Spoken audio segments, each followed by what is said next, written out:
The weight of post-graduation life had settled heavily upon my 22-year-old shoulders. The celebratory cheers and promises of a bright future felt like distant echoes now, drowned out by the stark reality of mounting bills and the raw sting of a recent heartbreak. Each passing day blurred into the next, a monotonous cycle of job applications that led nowhere, and the gnawing anxiety that accompanied financial instability. It felt as though the vibrant tapestry of my young adulthood had been abruptly stripped of its color, leaving behind a muted and disheartening canvas. Adding to this emotional turmoil was the physical absence of my mother, who had sought work overseas in a bid to alleviate our family's financial strain.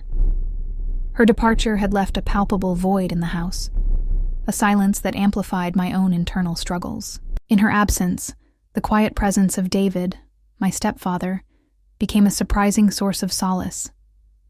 He was a man of gentle demeanor, his kindness a steady anchor in the turbulent sea of my emotions.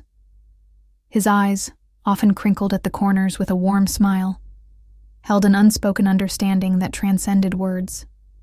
He never pried or pushed, but his quiet support was a constant reassurance. Evenings often found us sharing simple meals, the comfortable silence punctuated by discussions about books we were reading or the occasional thoughtful observation about the day.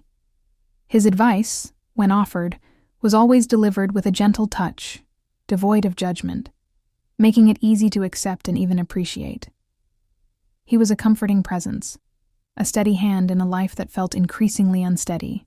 I found myself gravitating towards his calm demeanor, his quiet strength, a welcome contrast to the storm raging within me.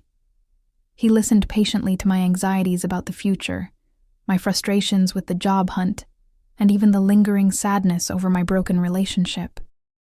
His responses were never dismissive, always thoughtful, offering a perspective that often helped to ground me.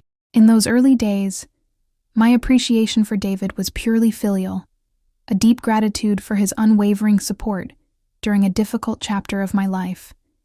He was the steadfast presence I desperately needed, a surrogate confidant in my mother's absence.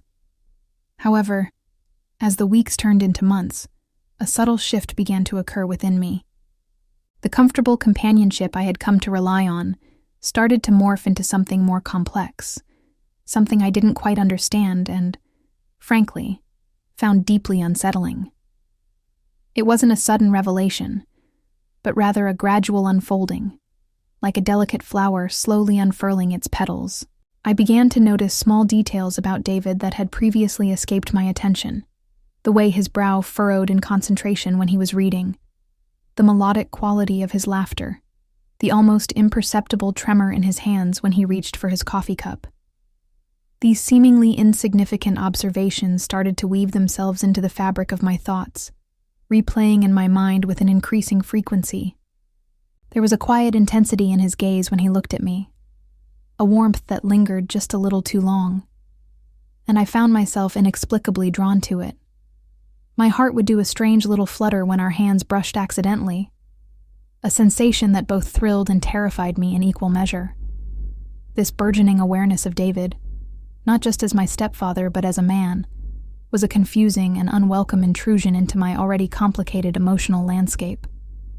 I felt a growing unease, a sense that I was treading on forbidden territory, yet I couldn't seem to halt the tide of these unexpected emotions. It was a secret I guarded fiercely, a silent turmoil that brewed beneath a carefully constructed facade of normalcy. Unbidden, a yearning for his attention began to take root within me. I found myself subtly maneuvering to be in his presence, lingering a moment longer in the kitchen when he was making coffee, offering to help with tasks he could easily handle himself.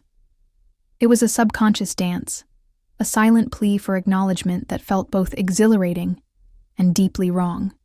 Each shared glance, each casual touch, sent a jolt of electricity through me, followed by a wave of guilt and confusion.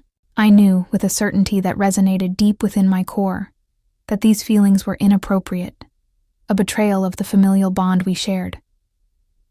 Yet, the more I tried to suppress them, the more insistent they became, like a persistent whisper in the back of my mind. There were moments, stolen and fleeting, when I would catch him watching me, his gaze holding a tenderness that mirrored my own confusing emotions. In those instances, a silent understanding seemed to pass between us, a dangerous acknowledgement of the unspoken feelings that hung heavy in the air. The comfortable silences that had once been a hallmark of our companionship now felt charged with an unspoken tension, a palpable awareness that something had shifted between us. Simple moments, like him falling asleep on the sofa in the evening, became fraught with a strange intensity. I would find myself watching him, the rise and fall of his chest, the gentle curve of his lips, and a wave of longing would wash over me, so potent it felt almost unbearable. It was a tormenting dichotomy, the deep affection and gratitude I felt for him, as the man who had stepped into a fatherly role in my life, battling fiercely with this unexpected and inappropriate attraction. The day I finally voiced the tumultuous emotions that had been churning within me felt both inevitable and terrifying. The words tumbled out in a rush, a confession of feelings that had grown too large to contain. His reaction was one of profound shock, his kind eyes widening with disbelief and a hint of pain. It was clear that my declaration had caught him completely off guard, shattering the comfortable equilibrium of our household. The ensuing silence hung heavy in the air, thick with unspoken words and a shared sense of disorientation. He didn't immediately reject me, but his discomfort was palpable. He seemed lost, unsure of how to navigate this unexpected and delicate situation. The weight of my confession settled heavily upon us both, creating an awkward chasm where easy companionship had once resided. He eventually spoke, his voice low and troubled, acknowledging the complexity of the situation and the potential ramifications of pursuing such feelings. He spoke of his loyalty to my mother, of the inappropriate nature of our dynamic, and the potential for hurt and devastation. His words, though difficult to hear, were delivered with the same gentle consideration I had come to expect from him. In the days that followed, an unspoken tension permeated the house. We moved around each other with a newfound ostrożność, our interactions stilted and strained. The easy conversations had ceased, replaced by brief, functional exchanges.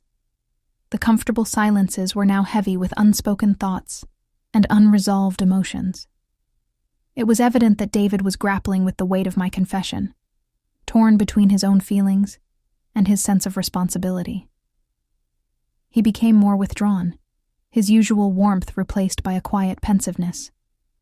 I could see the internal conflict etched on his face, the struggle between his heart and his head. The atmosphere in the house had become suffocating, the unspoken feelings creating an almost unbearable pressure. Then, one evening, I found a note on the kitchen counter. It was from David, his familiar handwriting shaky on the page. He explained that he needed some time and space to process everything, to understand his own feelings, and to determine the best course of action for everyone involved. He had decided to stay with a friend for a while, emphasizing that this was not a rejection of me, but rather a necessary step for him to gain clarity. His departure left a gaping hole in the already quiet house. The silence was no longer comfortable. It was deafening, amplifying my own feelings of confusion, guilt, and a surprising pang of loneliness. Despite the inappropriateness of my feelings, his absence created a void I hadn't anticipated. I missed his quiet presence, his gentle smile, the comforting rhythm of our shared evenings. The house felt empty and cold without him. Days turned into a week, and the silence stretched on, becoming almost unbearable. The weight of my actions pressed down on me, a heavy burden of guilt and regret. I replayed our last conversations in my mind, analyzing every word, every inflection, searching for clues about his feelings. The uncertainty was agonizing. It was during one particularly lonely evening, as I sat on the porch swing where we had shared so many quiet moments, that I finally reached for my phone. My fingers hovered over his contact information for a long moment, a battle raging within me between pride and longing. Finally, with a shaky breath, I typed out a simple message. "I miss you. Please come home." I stared at the message for what felt like an eternity before finally hitting send. The response was almost immediate. "I miss you too." A wave of relief washed over me, followed by a fresh surge of anxiety. What would happen when he came back? Had I made a terrible mistake? He returned a few days later, the tension in the air thick enough to cut with a knife. We sat down in the living room, the silence stretching between us once again. But this time it felt different, charged with a hesitant anticipation. He finally broke the silence, his voice soft but firm. He admitted that he had been struggling with his own feelings, acknowledging the unexpected connection that had developed between us. He spoke of his affection for me, his admiration for my strength and vulnerability. But he also reiterated the complexities of our situation, the potential for pain, and the ethical considerations that weighed heavily on him.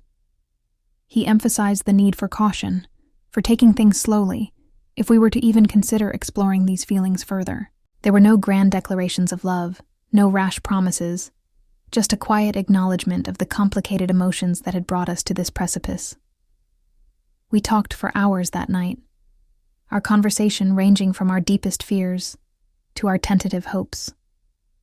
We agreed that if we were to move forward, it would have to be with complete honesty and a deep respect for each other's boundaries and for the delicate situation we were in.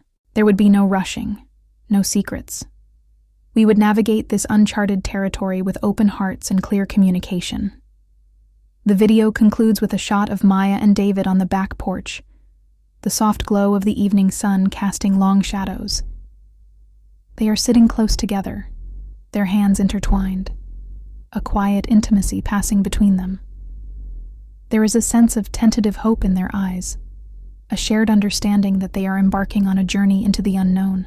The path ahead is uncertain, fraught with potential challenges. But for now, in this quiet moment, there is a sense of peace and a fragile promise of a future together. Thank you for watching this true story of an unexpected connection. We'd love to hear your thoughts and perspectives on this complex situation.